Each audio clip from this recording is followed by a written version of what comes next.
नमस्कार दोस्तों, join take one में आप सभी का बहुत बहुत स्वागत है। आप सभी को पता है कि 1 अप्रैल आज बीत गया, लेकिन यहाँ पे जो नए नए बदलाव किए गए थे, एपीएस कंपनियों की तरफ से इतने बड़े बड़े दावे जो किए गए थे, वह सभी के सभी यहाँ पे फेल होते हुए दिखाई दिए।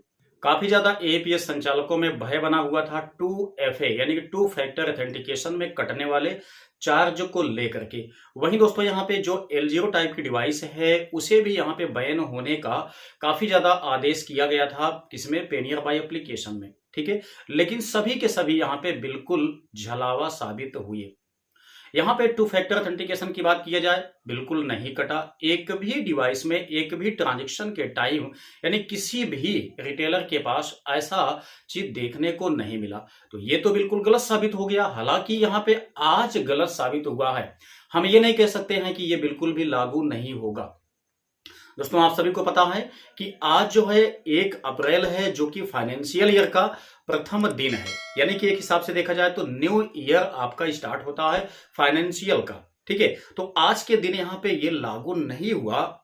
संभवतः ये आपको कल या परसों से देखने को मिल सकता है, क्योंकि फाइनेंशियल ईयर में यहाँ पे क्या होता है कि काफी ज्यादा जो आपका लेखा जोखा होता है बैंकों का, वह चलता रहता है। इसलिए आप लोगों के ट्रांजेक्शन पे विशेष ध्यान नहीं दिया जाता है। साथ ही साथ आज आप लोगों में से काफी लोगों का यहाँ पे मूव टू सेटल बैंक जो था, या मनी ट्रांसफर था, या दोस्तों यहाँ पे जो एपीएस विड्रॉ हुआ, इन सभी को लेकर के काफी ज्यादा इशू देखने को मिला। कमेंट के माध्यम से भी लोगों ने मेरे पास यहाँ बताया कि उनका जो ट्रांजैक्शन है वो काफी ज्यादा पेंडिंग आज के दिन हुआ है। ठीक है, तो ये आज होना बिल्कुल वाजिब था, क्योंकि आज यहाँ पे तो मतलब सर्वर आपका मेंटेन नहीं रहता है। आज भी कल भी, मतलब ये 2 दिन आपका सर्वर अच्छी तरह से मेंटेन नहीं होता है, इसलिए यहाँ पे ट्रांजैक्शन पेंडिंग होने के चांसेस ज्यादा से ज्यादा आपको दिखाई देते हैं। तो बात यहाँ पे ये है कि टू फैक्टर ऑथेंटिकेशन में आज दोस्तों यहाँ पे चार्ज नहीं कटा, लेकिन संभवतः ये कल या परसों से कटना स्टार्ट हो जाएगा। आप लोगों को यहाँ पे आईडी में देखने को भी मिलेगा। दूसरी बात दोस्तों यहाँ पे ये किया जाए कि जो यहाँ पे L0 टाइप की डिवाइस है वो भी यहाँ पे पेनियर बाय एप्लीकेशन में आज बैन होने वाली थी, लेकिन L0 टाइप की डिवाइस आज भी पेनियर बाय एप्लीकेशन में सही तरीके से काम की हुई है। लेकिन ये 100% बिल्कुल भी नहीं है। यहाँ पे दोस्तों लगभग 30% रिटेलरों की डिवाइस ब्लॉक आज हो चुकी है। ठीक है, मैं आपको यहाँ पे दिखाना चाहूंगा कि उनके डिवाइस में जब वो लोग यहाँ पे ट्रांजेक्शन करने के लिए अपने डिवाइस को अपने मोबाइल फोन में लगाते थे तो वहां पे क्या दिखाई देता था। ठीक है, वहां देखिए दोस्तों साफ साफ लिखा हुआ आता था रिटेलर्स ब्लॉक बाय बैंक। ठीक है, जब वो डिवाइस लगा करके ट्रांजेक्शन करने की कोशिश करते थे तो वहां पे उनको एक मतलब सिंपल सा पॉपअप खुल के आता था, वहां पे उनको दिखाई देता था रिटेलर्स ब्लॉक बाय बैंक। जिन लोगों के पास यहाँ पे इस टाइप का मैसेज देखने को मिला या पॉपअप देखने को मिला, उनका ट्रांजेक्शन नहीं हो पाया है। मतलब ये हुआ कि उनकी दोस्तों यहाँ पे L0 टाइप की डिवाइस जो है वह क्लोज हो चुकी है आज के दिन। ठीक है, आपकी भी क्लोज हो सकती है, आज नहीं हुई है, कल परसों नरसों। ठीक है, या हो सकता है कि 30 जून तक चल जाए, लेकिन हाँ हो सकता है क्लोज यहाँ पे। ठीक है, ये बात है। दूसरी बात दोस्तों मैं आपको बताऊं यहाँ पे कि आप लोगों ने देखा है कि जो पेनियर बाय एप्लीकेशन है उसमें पिछले कुछ दिनों से लगातार इतने ज्यादा यहाँ पे नोटिफिकेशन दिए जा रहे थे कि L0 टाइप की डिवाइस आपकी 31 मार्च को बंद हो जाएगी, आप लोग पेनियर बाय के लेजर अकाउंट से अपना डिवाइस बाय कर लीजिए।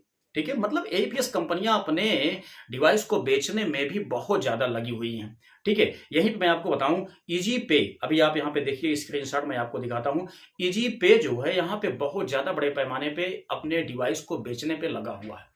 ठीक है, इजी पे जो है अपने एप्लीकेशन में नोटिफिकेशन डाला हुआ है। उसका कहना यह है कि अगर आप लोग यहाँ पे मंत्रा डिवाइस कम से कम 10 डिवाइस, ठीक है, कम से कम 10 डिवाइस बाय करते हैं तो आपको ये डिवाइस 2600 रुपए में मिल जाएगी, लेकिन प्लस जीएसटी के साथ में। ठीक है, आप लोग यहाँ पे देख लीजिए। वहीं अगर इसने कहा है कि अगर आप लोग 10 डिवाइस से ज्यादा बाय करते हैं तो आपको ये डिवाइस 2550 रुपए प्लस जीएसटी के साथ मिल जाएगी। मैं कहना यह चाहूंगा कि भैया यहाँ पे इजी पे जो है मतलब एक एपीएस कंपनी है, इनको तो यहाँ पे ट्रांजेक्शन से मतलब रखना चाहिए, लेकिन ये लोग थोक में अपनी डिवाइस को बेचने में लगे हुए हैं। तो अगर आप लोग चाहते हैं लेना तो यहाँ पे इजी पे के जो भी रिटेलर्स हैं उनसे आप लोग कांटेक्ट कर लीजिए, उसके बाद वो लोग ऑर्डर कर दें आप लोगों के लिए। हालांकि आप लोगों का यहाँ पे फायदा होने वाला है। ठीक है, अगर आप लोग यहाँ पे 10 डिवाइस से ज्यादा यहाँ पे परचेस करते हैं एक साथ में तो आपको केवल 2550 रुपए प्लस जीएसटी, जो भी आपका जीएसटी लगेगा। देखिए जीएसटी कम से कम 500-700 रुपए लग जाता है। तो आपकी जो डिवाइस है दोस्तों ये 32-3300 रुपए की यहाँ पे इजी पे में भी पड़ जाएगी मंत्रा। यहाँ पे इन्होंने जो नोटिफिकेशन दिया है उसके मुताबिक आप लोग यहाँ से आसानी से बाय कर सकते हैं। ठीक है, वहीं मैं आपको बताऊं यहाँ पे एक बड़ी अपडेट है जो कि आप सभी लोगों के लिए है जो एपीएस संचालक का काम करते हैं। यहाँ पे दोस्तों बैंक ऑफ बड़ौदा का बिल्कुल ट्रांजेक्शन चालू होने वाला है। ये आप लोगों के लिए गुड अपडेट है, लेकिन इसको चलाने के लिए सबसे पहले आप लोग एक सावधानी को बरत लीजिए। जैसा नोटिफिकेशन आ गया है, ठीक है, मैं आपको बता दे रहा हूं, इसको आप लोग 1-2 दिन में अपने आप में भी देख सकेंगे कि आपके एप्लीकेशन में ये अपडेट आ जाएगा। काफी ज्यादा काम का है। देखिए यहाँ पे इन्होंने बिल्कुल क्लियर कर दिया है कि जो लोग यहाँ पे अपने डिवाइस से पार्शियल अमाउंट का यूज करेंगे उनके आईडी में यहाँ पे बैंक ऑफ बड़ौदा का ट्रांजेक्शन सक्सेस नहीं होगा। ठीक है, लेकिन जो लोग यहाँ पे अपने डिवाइस से पार्शियल अमाउंट बिल्कुल भी विड्रॉ नहीं करेंगे, नहीं डालेंगे वहां पे, उनका यहाँ पे बैंक ऑफ बड़ौदा का एपीएस ट्रांजेक्शन बहुत जल्द स्टार्ट हो जाएगा।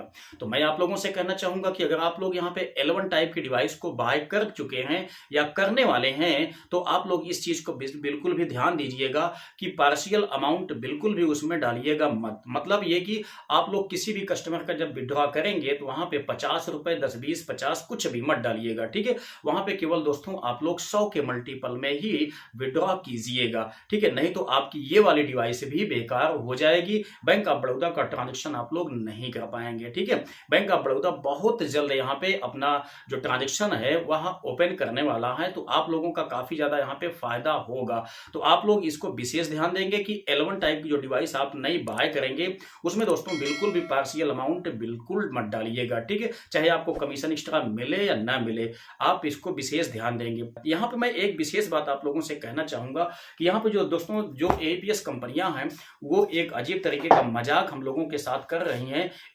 जो आपका L0 टाइप की डिवाइस है उसको अपग्रेड नाम दे करके, अपग्रेड का मतलब यहाँ पे आप लोग समझिए क्या होता है कि भाई हमारे पास जैसे L0 टाइप की डिवाइस है, ठीक है, हमसे यहाँ पे अपना रिचार्ज अमाउंट या अपग्रेड करने का अमाउंट इनको ले लेना चाहिए। लेने के बाद उसी डिवाइस में नया सॉफ्टवेयर L1 का इनको इंक्लूड कर देना चाहिए, तब इसका नाम दे दे क्या चीज, L0 को आप अपग्रेड कर दीजिए किसमें, L1 में। लेकिन ये लोग अपग्रेड के नाम पे L1 मतलब L0 टाइप की डिवाइस को फेंकवा दे रहे हैं, उसके बाद L1 की डिवाइस को नया बाय करने के लिए कह रहे हैं। ठीक है, तो इसको अपग्रेड नाम बिल्कुल भी नहीं देना चाहिए, जो कि एक तरीके का देखा जाए तो एपीएस कंपनियां अपने रिटेलर यानी अपने संचालकों के साथ यहाँ पे एक खेल खेल रही हैं जिसमें यहाँ पे अपग्रेड का नाम दिया गया है। ठीक है, इनको ऐसा नहीं करना चाहिए। साफ साफ इनको यहाँ पे ये लिखना चाहिए कि L0 टाइप की डिवाइस को आप लोग छोड़ दीजिए या फेंक दीजिए, वो किसी काम की नहीं है। L1 डिवाइस को आप नए सिरे से बाय कीजिए। अपग्रेड का जो यहाँ पे नाम दिया गया है ये मेरे ख्याल से बिल्कुल भी गलत है, झलावा है। इसे एपीएस संचालक विचारों का यहाँ पे काफी ज्यादा दिक्कत हुई है। काफी ज्यादा लोग यहाँ पे इस बात को लेकर के संशय में हैं कि अपग्रेड जो कहा गया है उसका मतलब क्या हमें कोई नया सॉफ्टवेयर अपने L0 टाइप के डिवाइस में डलाना पड़ेगा L1 बनाने के लिए। ठीक है, काफी यहाँ पे कमेंट लोगों ने पूछा है, तो मैं आपको बता दूं यहाँ पे एपीएस कंपनियों का एक डिवाइस को बेचने का बिजनेस मॉडल है। उनके कहने का मतलब जो है उससे ये निष्कर्ष निकलता है कि हमारे जो भी एपीएस संचालक हैं उनको ये आभास ना हो कि उनका जो यहाँ पे L0 टाइप की डिवाइस है उसे फेंकने की नौबत आ गई है, L1 डिवाइस को अब नए सिरे से बाय करना पड़ेगा। ठीक है, तो यहाँ पे अपग्रेड नाम इसीलिए दिया गया है कि जो एपीएस संचालक हैं वो थोड़ा सा इसमें असमंजस में पड़े रहें। तो असमंजस में आपको नहीं पड़ना है, L0 की डिवाइस को फेंकना है, L1 की डिवाइस को आपको बाय करना ही पड़ेगा। वो डेट आपकी चाहे 31 मार्च थी या आपका 30 जून है, इसी के बीच में दोस्तों ये आपका डिसीजन हो जाएगा। जैसा मैंने आपको बताया यहाँ पे जो दिखाई दिया है रिटेलर्स ब्लॉक बाय बैंक, ठीक है ना, तो ऐसा आप लोगों में भी शो हो सकता है। अगर आप लोगों में ऐसा शो हो गया तो समझ लीजिए कि आपकी डिवाइस बंद हो गई, फिर आपको नया डिवाइस लेना ही पड़ेगा। ठीक है, और विशेष बात मैं आप लोगों को यहाँ पे ये कहना चाहूंगा, बहुत सारे लोगों ने यहाँ पे कमेंट किया है कि आप झूठ बोलते हैं, यहाँ पे L0 टाइप की डिवाइस बंद नहीं होगी, ठीक है, ये चलती रहेगी। तो मेरे भाई मैं आप लोगों से कहना चाहूंगा कि आप लोग रिचार्ज गलती से अब ऐसे में मत कर लीजिएगा। ठीक है, क्योंकि यहाँ पे 30 जून तो लास्ट है, बंद हो जाएगी डिवाइस। ठीक है, अगर आप लोग फिर भी नहीं मानते हैं तो आपकी इच्छा है, आप रिचार्ज करके देख लीजिए, 2-3 महीने की बात है, उसके बाद ये डिवाइस रिजेक्ट हो जाएगी। ठीक है, तो उम्मीद करते हैं कि ये इन्फॉर्मेशन आप लोगों के लिए काफी ज्यादा काम की लगी होगी।